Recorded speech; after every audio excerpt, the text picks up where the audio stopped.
The dark web is a place beyond any laws, where everything forbidden in our reality is available: drug trafficking, weapons trade, even human organs.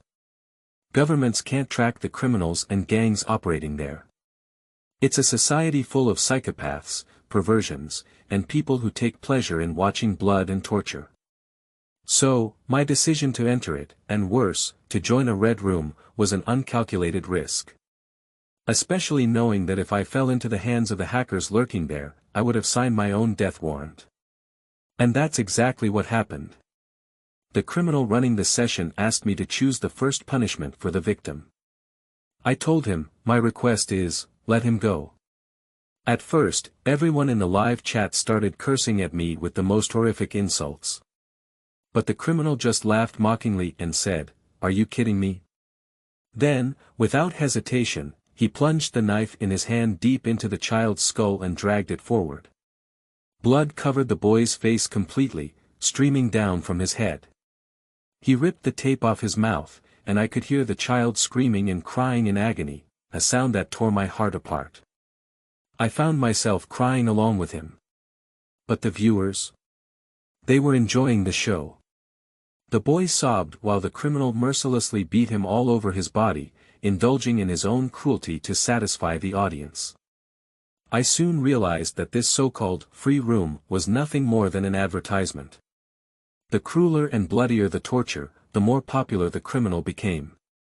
His red rooms would get more paying customers, making him more in demand than his competitors. This was his way of gaining clients. Then he told the viewers to pick a number from 1 to 100. Whatever number he had in mind would decide the next torture for the victim. He began choosing numbers one by one, executing one gruesome punishment after another. The sick people in the chat requested things no sane human could bear to witness. The horror started with the rape of the child, followed by the amputation of his limbs and genitals, and ended with his organs being extracted and boiled in water. Yes, you heard that right, he cooked them. I sat there, watching, sobbing uncontrollably. This wasn't just some terrifying scene that would haunt me for a while and pass. No, what I had just witnessed would leave a permanent mark on my soul. Anyone sane enough to see such horrors could never live a normal life again. When the bloodbath ended, the criminal made an announcement: no one was allowed to leave yet. "The surprises aren't over," he said. Then, after a brief silence, he called my name. "You are the next." I was the only one who hadn't participated in voting for the tortures. And for that, my punishment was to be the next victim. The moment I heard those words, I ripped the laptop's power cord from the wall and placed my hand on my chest, gasping for air as if my soul was being ripped out of my body. Just then, my mother burst into my room. She saw my pale face and me clutching my chest, my face drenched in tears. She let out a loud scream, thinking I was dying. My siblings and father rushed in, panicked. They surrounded me, asking what was wrong. But I couldn't see them, I couldn't hear anything. My mind was trapped in the images of the torture, the murder, the child's suffering. And at the same time, I was thinking about my own fate. They had to carry me to the hospital, where the doctor told them I was fine, just suffering from a nervous breakdown. He assumed someone had upset me, though my family insisted they found me in this state for no reason. The doctor gave me a sedative and some medication and sent me home. Despite my fragile condition, that night I slept.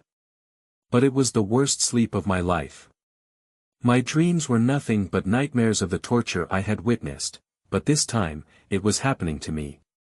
When I woke up, I grabbed my phone, and the expected happened. Everything on my phone was locked with a password, but I had never set one. Even though I had accessed the dark web through my laptop, my phone had been hacked, too. I couldn't control it, I couldn't even reset it. Then, suddenly, a video started playing on the screen. The first thing it showed was footage of me sitting in my room, captured through my laptop's camera. The angle was exactly where my webcam was positioned, confirming that my laptop had also been hacked. But that wasn't all. The video displayed a scanned image of my ID card, then my family's ID cards. It showed a Google Maps image pinpointing my exact home address. Then, it revealed maps of all the places I frequently visited. They had access to information no one should be able to obtain except law enforcement agencies. I stared at the screen, frozen in shock, unable to believe what I was seeing. Since my phone had a camera, I was sure I was being watched at that very moment. In a panic, I grabbed the phone and smashed it into pieces. Then, I ran to my laptop, turned it on, only to see my own image on the screen. A photoshopped picture of me, sitting on a chair in the Red Room. The same masked criminal stood behind me, pressing a knife to my throat. Underneath the image, a single sentence was written. "You are the next." The laptop was frozen on that image, I couldn't do anything. It was as if the device had turned into a useless piece of metal. I grabbed it and smashed it into 100 pieces, then did the same to the Wi-Fi router. I couldn't believe what was happening. These people could reach anything, everything. Just by stepping into that cursed place, my entire life was now in their hands. I no longer knew what to do. Days passed. No food, no sleep. I was too afraid to leave the house. I panicked every time the door opened. I felt like I would be kidnapped at any moment. A whole week went by, no work, no school. My life was completely frozen. My mind was fixated on one thing, the scene where I would be the one sitting on that chair, suffering the same fate as the child. Eventually, I was admitted to a psychiatric hospital. The lack of food, sleep, and my overwhelming fear had driven me into complete hysteria. I had violent fits, screaming, breaking things for no reason. One night, I woke up in the hospital to the prick of a needle from the doctor. My eyes shut again, and I lost consciousness. When I opened them, I found myself tied to a chair, my mouth taped shut, a camera pointing straight at me.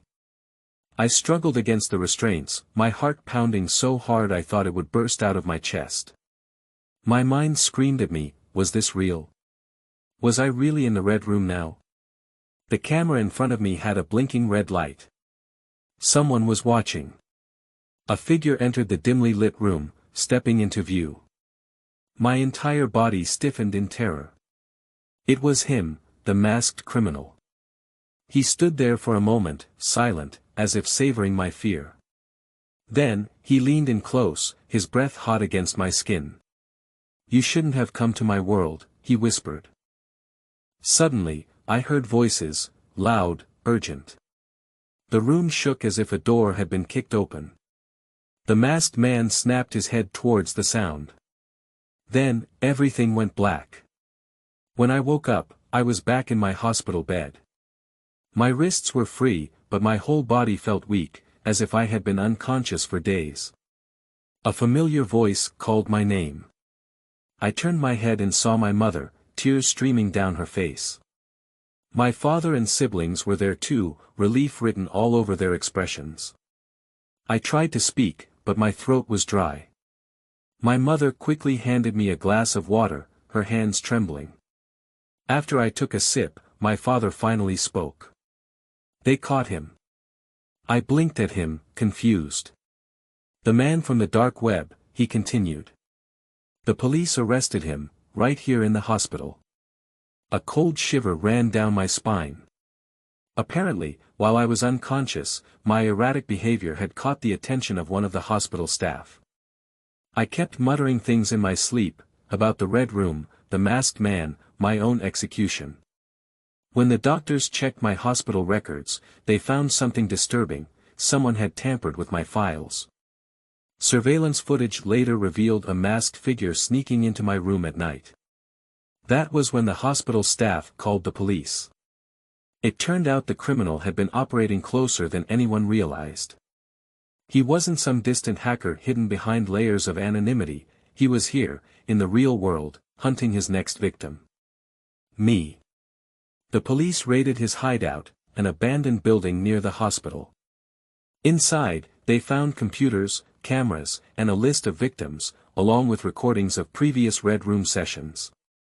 Some of the names on that list were missing persons, their fates sealed in the most horrifying ways imaginable. The masked man was taken into custody, but his arrest did little to ease my fears. Because even though he was behind bars, my nightmare was far from over. The weeks that followed were a blur.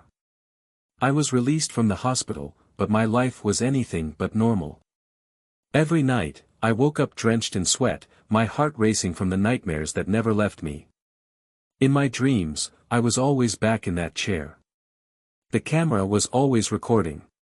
The masked man was always there, standing behind me, whispering, "You are the next." Even during the day, I couldn't escape it. Every shadow felt like him watching me. Every knock on the door made my stomach churn with fear. Every time I turned on my computer or phone, I hesitated, terrified that somehow, some way, he had left a trace behind. Therapy helped, but only to a point. My doctor said it was PTSD, that my mind was trying to process the trauma. But no amount of talking could erase the memory of what I had seen, what I had experienced. And the worst part? Even though the police had arrested him, I knew the dark web wasn't run by just one man. There were others out there. Watching. Waiting. And one day, I feared, they would come for me again. Like, subscribe and don't forget to hit the bell icon to never miss a scare.